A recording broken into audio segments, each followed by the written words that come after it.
A man 2 meters tall walks away from a lamppost that is 8 meters high at a rate of 1.5 meters per second. At what rate will his shadow be lengthening when he is 2 meters from the base of the lamp? So let's sketch this out. So we have, we'll draw the ground.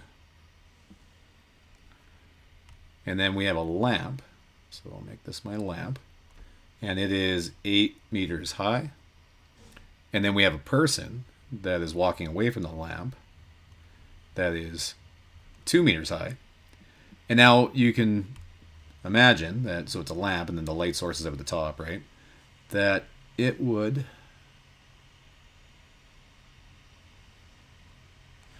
shine a light and hit the top of the person's head and then create a shadow here, right? That would be my shadow. So as this person, and I know it's not a very nice person, but or a picture of a person, but as this person is moving to the right at a constant rate of 1.5 meters per second. So unlike the last question, by the way, this person is moving at a constant rate. It's not going to be a changing rate. So they're moving this way. Then what's happening is that you can imagine that the length of this shadow, though, like as he's moving away, that's going to actually be growing faster, right? So this is going to be a changing rate for my length of my shadow. Okay, so let's write in what we know. So we also know, I guess, that we want to know what is the rate that the end of this shadow is moving forward when the person is 2 meters from the lamp, right? So at that point right there.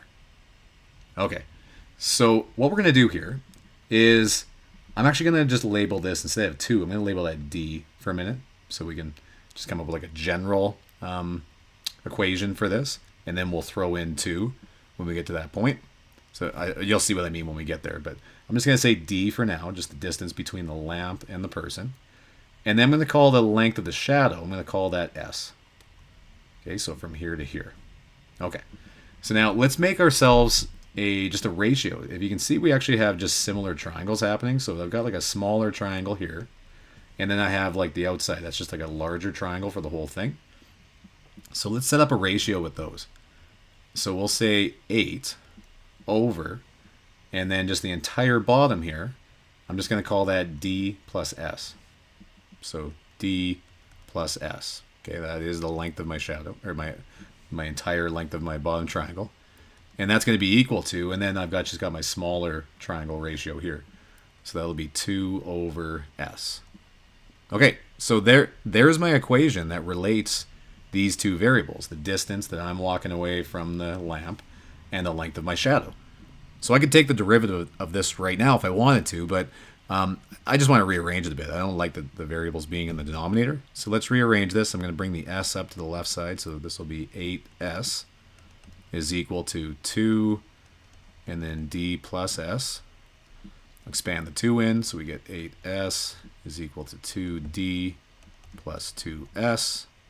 Again, I could take the derivative at any one of these points, but let's collect my S's for my like terms here. So bringing this 2S to the other side, we get 6S is equal to 2D.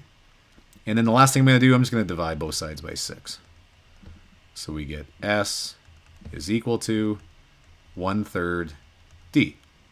Okay, so there we go. There is my equation that relates S to D. But now, so now we're going to just take the derivative of this so that we can introduce, ds dt. So derivative of S with respect to t, and the same with d.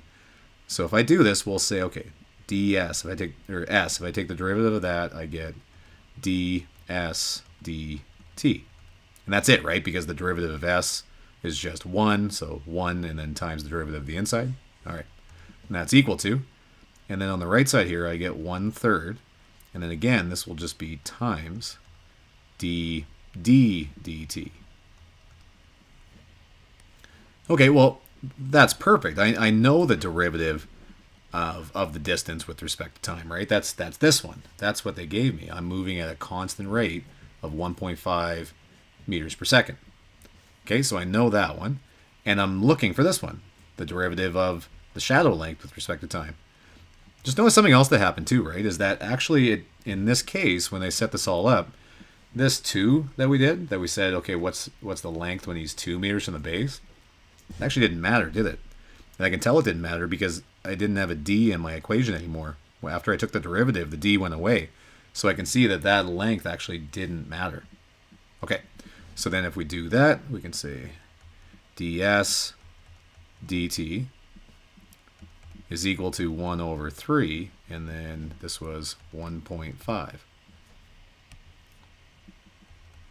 So we get ds dt is equal to 1/2 meters per second.